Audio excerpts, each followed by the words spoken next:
तो next part है शिव जी का भाई 95 एपिसोड का। देखते हैं अभी ये क्वेश्चन की बहस चल रही है। प्ले करें। हाँ यार प्ले।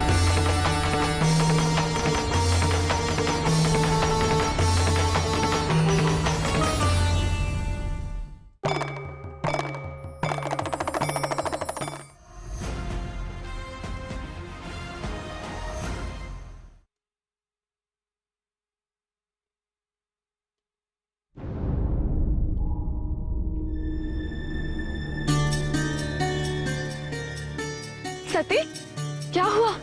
तुम मिली शिव से?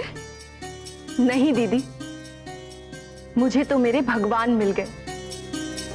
आज मुझे इस बात की अनुभूति हो गई कि कमी शिव में नहीं, कमी तो मेरी सोच में थी। मैं इतनी असुरक्षित थी कि उनके प्रेम को पहचान ही नहीं पाई, समझ ही नहीं सकी। आज तक उन्होंने हर कार्य केवल मेरे हित के लिए किया और मैं उन्हें अपमानित करती रही। क्यों इतनी आवेग में थी? पहले क्यों नहीं समझ सकी कि सच्चा प्रेम तो केवल धैर्य से ही प्राप्त हो सकता है। मैं स्वार्थी दाक्षायणी केवल अपने बारे में सोचती रही। कभी ये नहीं सोचा कि उन पर क्या बीतेगी। परंतु आज उनसे मिलने के पश्चात मुझे यह विश्वास हो गया है कि वो मुझे लेने अवश्य आएंगे।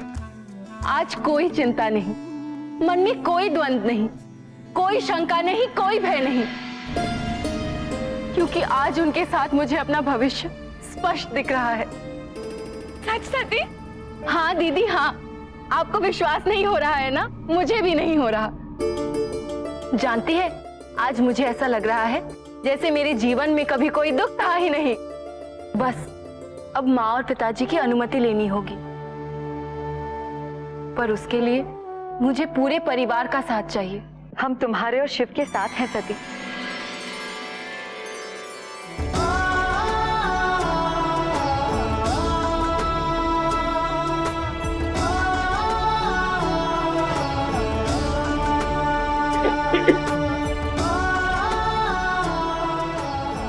ये सब पूर्व निर्धारित था।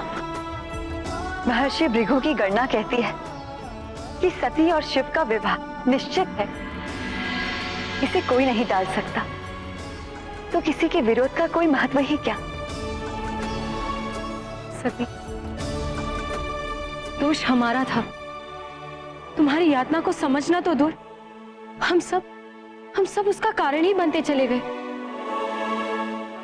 हमें क्षमा कर दो। नहीं दीदी, ये कैसी बात कर रही हैं आप? हमें अभी पता चला सती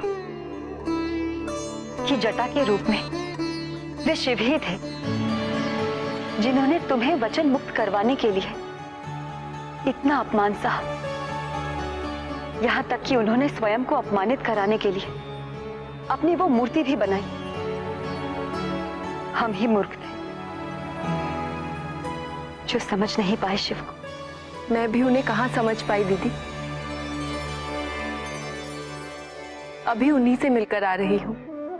जानती है, जब मैंने उनसे कहा कि मुझे भी अपने साथ कैलाश ले चली, तो उन्होंने क्या कहा? उन्होंने कहा, एक पुत्री के लिए अपने कुल की मर्यादा की रक्षा करना परम धर्म है, और अपने माँ और पिताजी के विरुद्ध जाकर मैं उनसे विवाह करूं, ये उन्हें कदापि स्वीकार नहीं। निसंदेह शिव ने मर्यादा को स्थापित करने का महान कार्य किया है। तो विलंब कैसा? चलो हम पिताजी को सत्य बता देते हैं। नहीं दीदी, नहीं, अभी नहीं। पहले मुझे माँ से बात करनी होगी, उन्हें सत्य से अवगत कराना होगा। यदि माँ मान गई तो कदाचित पिताजी भी मान जाएंगे।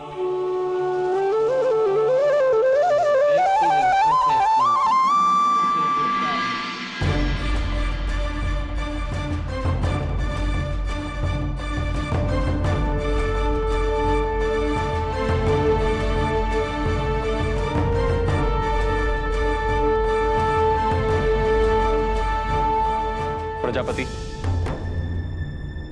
हमें आपको यह सूचना देते हुए अत्यंत हर्ष हो रहा है कि जटा के रूप में स्वयं महादेव आपके निवास स्थान पर आए थे। हम सभी का आपसे आग्रह है कि आप अपनी यह हट त्याग कर सती का विवाह शिव से संपन्न करें।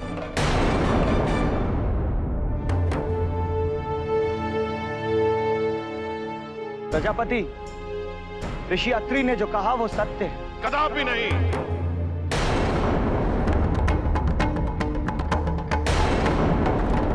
आप सब मेरी अवहेलना कर रहे हैं। शिव ने मेरे निवास पे उस शिल्पकार के रूप में प्रवेश कर मर्यादा के विरुद्ध कार्य किया है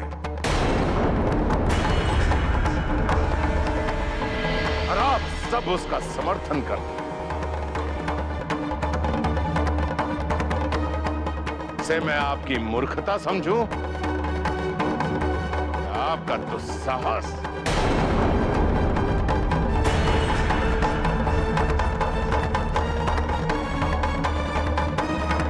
सती,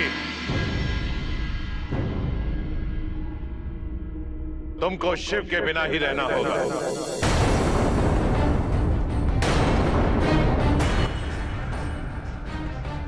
तुम्हारे भाग्य की कसौटी स्वयंवर है।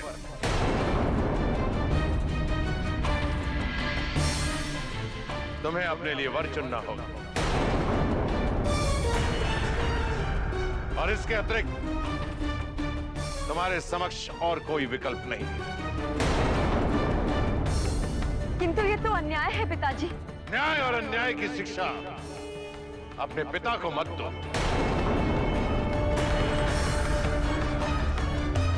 तुम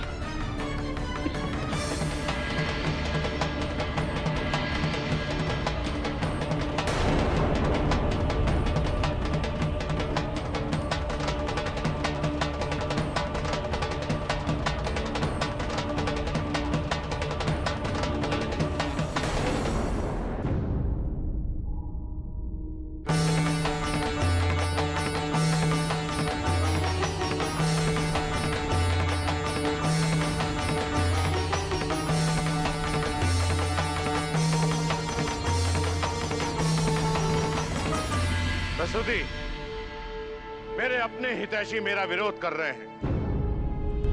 समझाइए अपनी पुत्रियों को और अपने जमाताओं को सती का विवाह शिव के साथ कदापि संभव नहीं है।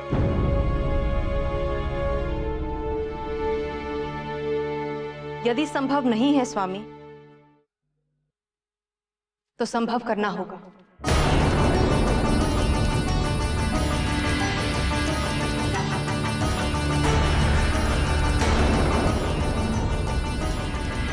क्योंकि सती ही शिव की अर्धांगिनी होगी।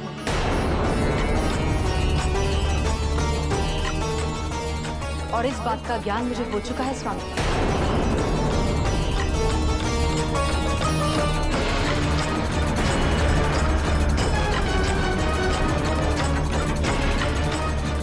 शिव से अच्छा वर सती को प्राप्त नहीं होगा स्वामी।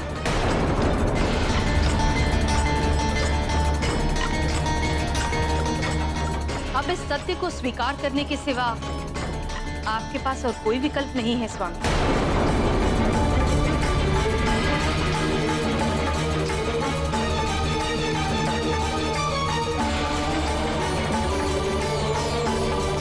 स्वयंभू मनु की पुत्री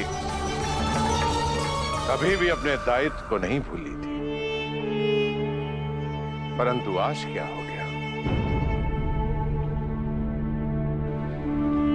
आज वो अपने कर्तव्य को कैसे भूल गई? मेरा कर्तव्य क्या है, इसका ज्ञान तो मुझे आज हुआ स्वामी। अपने दायित्व से अब तक चूकती रही, किंतु अब और नहीं, क्योंकि इस सत्य की अनुभूति मुझे हो चुकी है। पुत्री का विवाह और उसके सुखी जीवन की कामना तो हर माता पिता करते हैं। क्या आप नहीं चाहते कि आपकी सती सुखी हो? स्वामी, सती शिव के बिना अधूरी है। शिव की पूर्ति उसके जीवन में कोई नहीं कर सकता स्वामी।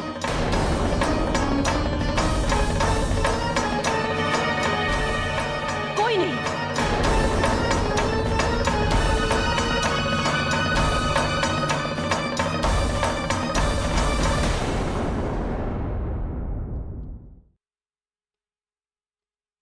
वाह मनुपुत्री परसती जी, आपने दिल जीत लिया। हमें लगा कि शायद आप कुछ अलग ही बात करें, लेकिन आपने तो मतलब प्रजापति को ही हैरान कर दिया। प्रजापति के आप तो हमेशा निष्कासित वो जो करती थी, आज तो आपने सारी बातें मतलब उलट कर दी, तो अच्छा लगा। और जो सारे जो प्रजापति के खिलाफ हो गए ना, ये आज बड़ा दिल को सुकून मिला, मजा आया। हाँ, प्रजापति हर बार सबको चुप करवा देते हैं ना। आज मनुपुत्री आ गई भाई, जाओ अभी चुप करके देखो। अभी भाई शिव जी की ये सतियत बिना अधूरी है भाई, शिव जी के साथ ही उसको जाने दो। बस ये नाटक कराया, इन पर ऋषियों को भी चुप करवाया, लड़कियों को भी। हाँ ना, ऐसे बस चिल्लाता रहता है ना, बस बोलता रहता है चुप हो जाओ, बस मेरे विरोध नहीं जाओ। आज ये है ना, मनुपुत्री ने सच बता दिया। मतलब शिव जी के साथ वो खुश रहेगी, माता पिता जो भी चाहेंगे वो सच कहेंगे। मगर भाई प्रजापति बड़ा मूर्ख है।